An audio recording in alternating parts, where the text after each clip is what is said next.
got maxed out because Washington is spending more money than it takes in. So, of course, we say make the minimum payment. But you also, any family, would also get control over spending rather than just give another credit card to go max out. And that's really where we're at a crossroads in this negotiation. President Biden hasn't taken this seriously. He took almost 100 days off in refusing to negotiate with the speaker. We didn't take any time off. We actually went to work saying if the president is going to just sit this out, try to run out the clock and create a debt crisis in America, Republicans will take action. And we worked for months in putting together a coalition to pass a bill that actually addresses the debt ceiling. It also addresses Washington's spending problem. And what is the answer that we're seeing in these last few days from Joe Biden? Again, continuing to run out the clock, not bringing serious ideas to the table, but actually bringing in new ideas that are non-starters. The president's actually talking about more tax hikes. We've made it very clear from the beginning, we're not going to raise taxes. Joe Biden did that in his first 2 years, and look at how that's worked out. I think it's important to point this out as Joe Biden is talking about raising taxes.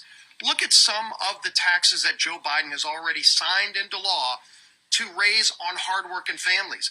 These tax increases under Joe Biden's first 2 years in office are some of the reason that inflation is so high. Some of the reason why energy costs are so high for families, 40% more for household electricity rates. And people would ask, why is that?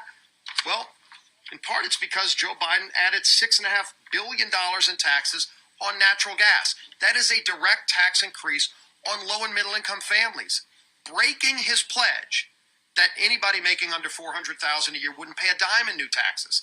Well, I guess he was right about the dime, because it's a lot more than a dime in new taxes than that families are paying. And I'm talking about families making under $60,000 a year who are paying this natural gas tax. You know what other tax Joe Biden signed into law that low-income families are also paying? $12 billion in crude oil taxes. So you wonder when people go fill up their car, they're paying 50% more in gasoline costs, in part because of Joe Biden's new tax there. And what is their answer? To try to kill the combustion engine. We actually have a bill this week to reverse the EPA's crazy idea of getting rid of heavy lift cars, your F-250 or other pickup trucks. They're going after all gasoline-powered cars in exchange for cars that ultimately contain a lot of components that are made in China. I don't call it his green agenda, I call it his red agenda, because the solar panels, a lot of the components of windmills, EVs, all made in China. And so the president keeps taxing those low-income families. $1.2 billion coal tax, $74 billion stock tax, which hits 401ks. Now, maybe President Biden thinks only the billionaires have 401ks. I hate to tell you, Mr. President, there are a lot of low-income families and middle-income families who have 401ks and are relying on that to be part of their nest egg to retire. And yet Joe Biden added $74 billion in taxes there. And as if that wasn't enough, Joe Biden signed into law $225 billion in more corporate taxes. And where do corporate taxes get paid? By people who buy things. Again, you wonder why when you go to the grocery store or when you go to any other store to buy clothes, to buy any other products, why it's costing 20 or 30% more. It's because all of the taxes that Joe Biden's already raised. And what is his answer to maxing out the nation's credit card? He wants more taxes. Well, the message we have for President Biden is there will be no more taxes. It's the spending in Washington that's the problem, and it's the spending in Washington that we have to address to solve this situation we're in with the debt ceiling. That's why we passed a bill to do it. We passed a bill, the Senate won't even come in to go to work, let alone try to pass their own bill. It's time for President Biden to get serious, bring real ideas to the table, or just say, Speaker McCarthy, the House passed a bill, President Biden ought to support it. And then that bill can get signed into law, and then this whole crisis he's trying to create is over. With that, we'll take some questions. Yeah. Thank you, Majority Leader Solis. A couple of questions, one for any one of you, and the second one is for Congressman Miller. First one is, does anyone think the Federal Reserve has played a role in facilitating the current inflationary environment since the beginning of the pandemic? And then for Congressman Miller, what is your reaction to reports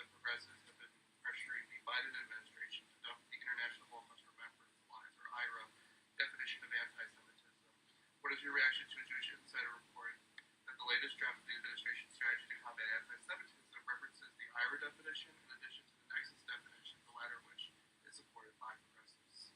I'll bring up Max on the Treasury, on Janet Yellen. Look, she's the one who said that inflation was transitory. They have missed the mark every single time on understanding what was happening in the economy and all the devastation that the spending Joe Biden did in his first 2 years in office were causing. And they were late to react on interest rates, and so they ended up having to overreact and raise rates even higher and higher, creating a banking crisis. So crisis after crisis has been created by their lack of understanding of the fundamental basics of what's happening in this economy, and their answer is to try to double down and do more damage. I'm talking about the Fed.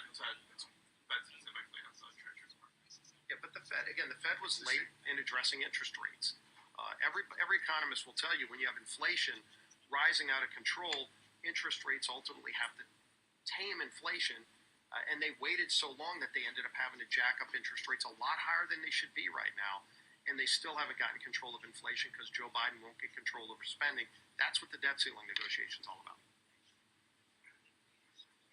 And for your question, and I am aware of it, it's absolutely troubling. And there's one party, in my opinion, that has always stood by Israel, and that is the Republican Party, where I believe that more than 90% of our conference are Zionists. And if you look at the political influence that this administration has had over Israel and with their judicial reform, that's for Israel to work out, not for the United States to enter into hand.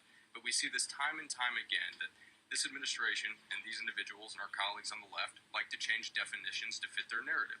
That's exactly what they're doing. And I was just in Israel a couple of weeks ago with Speaker McCarthy. And when we went there, you're able to see the dichotomy between where they are and where we are here in America and our views on them.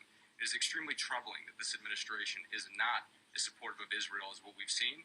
And this is just more of the same tack by President Biden and this administration to hammer on the biggest ally that we have in the Middle East, which is Israel. So, thank you.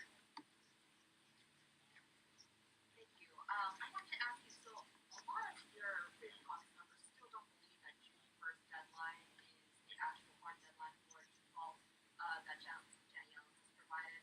One, do you believe in that deadline? What do you think of your members' skepticism about it? And then two, I just want to ask, do you think she should testify before Congress? Well, we'd like to see more transparency on how they come to that date, but Janet Yellen herself actually left the door open to delaying that in her tweets yesterday. The comments that she sent out yesterday implied that it's June 1st or later, giving some openness to the idea that June 1st may not be the so-called X date. So, haven't really been able to see a lot of transparency, but it looks like they're hedging now and opening up the door to move that date back.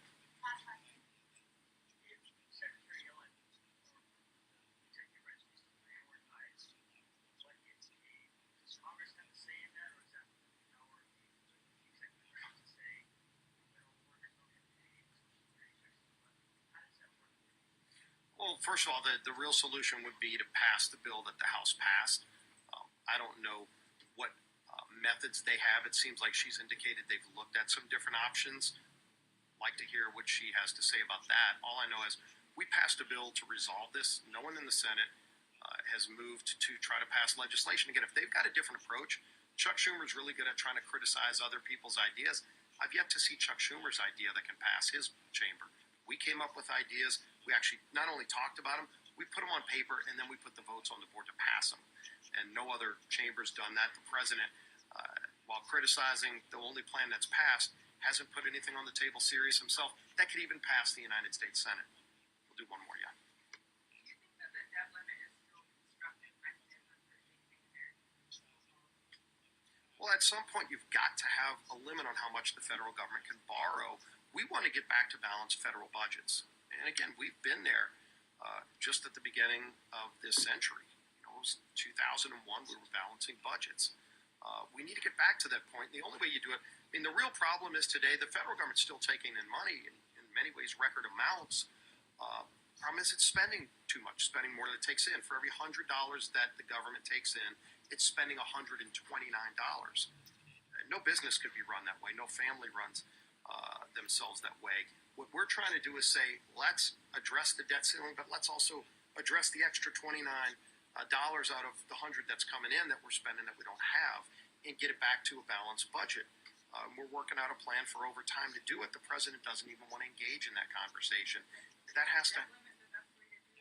Well, there's got to be some mechanism to tell Washington that you can't keep printing money that you don't have, because ultimately it's future generations that pay this.